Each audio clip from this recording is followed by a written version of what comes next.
Then he went on to say, we got into the Dan McTeague and tomorrow's gas price today. And he said a very, very strange thing. I won't give his name to this group.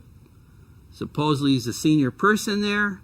He says, you know, that fellow, the person or the group involved with tomorrow's gas price today, the Competition Bureau should go after them. I said, what are you talking about? He says, well, they're setting expectations for the next day what the price of gasoline's going to be. I said, but your companies, you're setting the prices. If his opinion is reflective of the opinion in the oil industry at this time, I don't know, I can't say. But it was beyond belief, in my opinion, that such a statement would be made by the formal representative of the petroleum, of the gasoline companies in Canada. Okay. All right, question now is, what do we do about it? Well, I mentioned that I've talked to the Competition Bureau, and they're doing their thing. Hopefully, maybe they'll consider that they violated. I have studied the Competition Bureau as part of being a literary agent. I've written contracts. I've studied contracts. I'm 70 years old now. Been involved with a lot of contracts. The way it's written, you don't need a proof collusion. There could be unspoken agreement in effect. It looks to me, the way it is now, that it should be in violation of competition. It's not conscious parallelism, which has been used over and over again so that the Competition Bureau doesn't prosecute somebody when complaints come in. It's not that. So I'm hopeful that they'll do something, but you never know. So another approach is possibly we got to regulate the industry. And in the Maritimes and Quebec, there's regulations that's going on. From Ontario out west, there isn't any regulations. I'm not in favor of government regulations. Maybe just from the way I'm talking, you can gather that. It's not necessary to have government regulations if we have proper competition.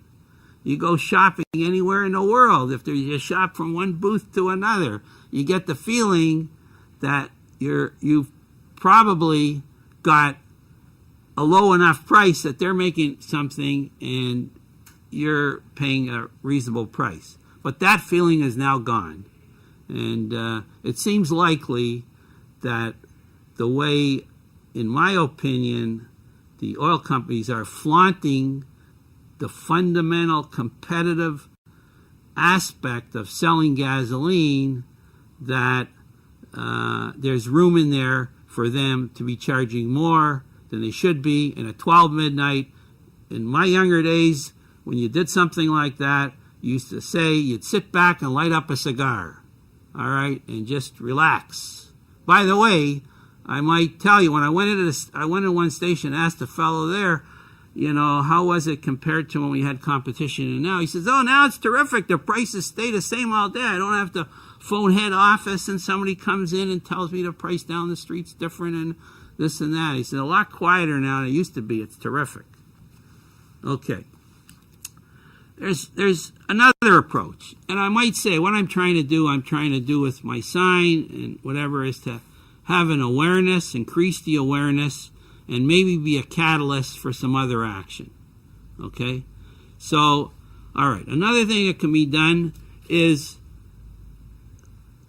some politicians, maybe the premiers from Ontario over to British Columbia, stand up and say, look it, the provincial government, according to the Constitution, can regulate gasoline prices.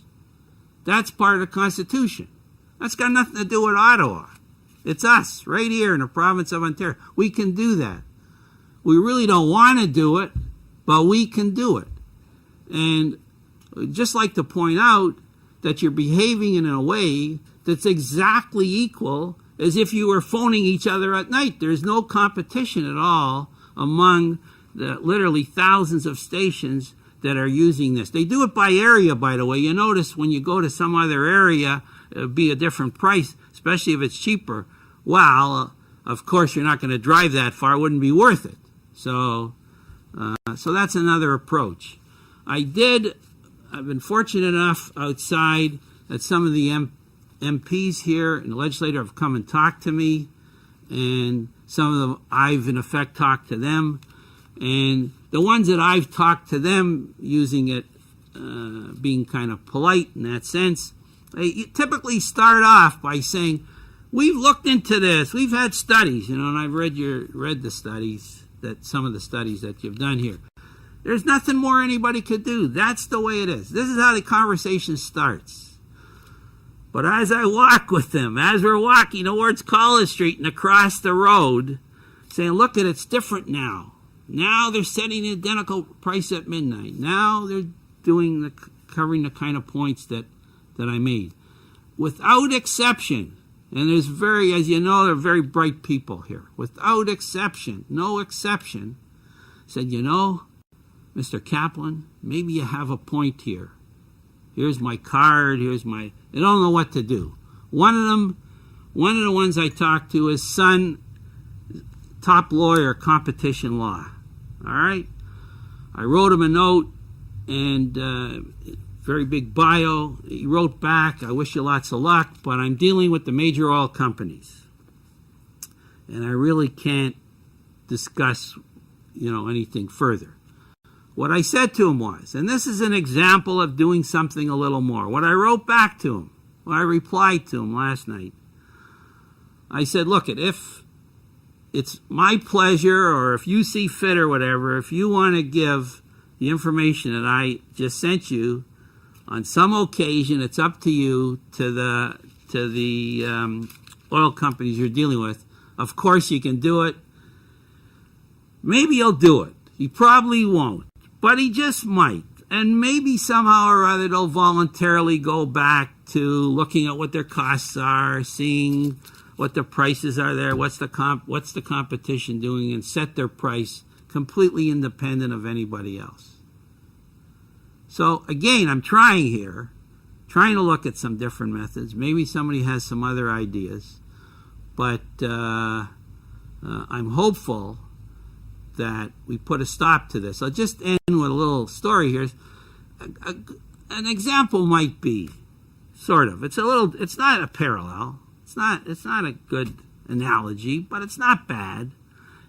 If you go to Costco, which I go now and then with my wife, milk's about, if you buy it in the bags at $3, and milk's about $1 a liter, something like that. You go to, depending on the container and this and that, maybe it's $2 a liter, $2.50.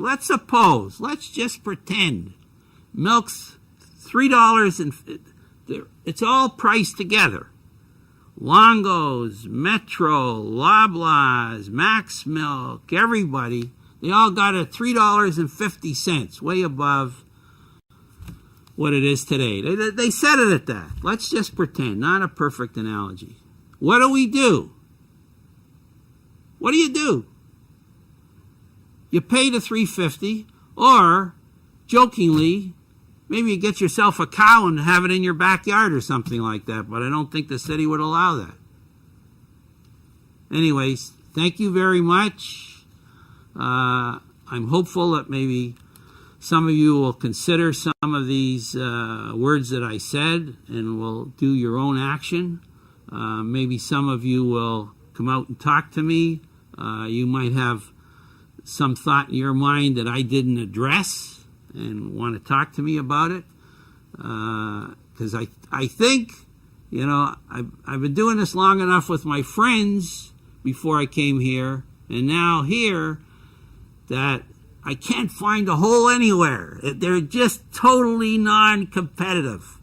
And as I say, the foundation of this country is competition in order that we get good prices for our things. Thank you very much.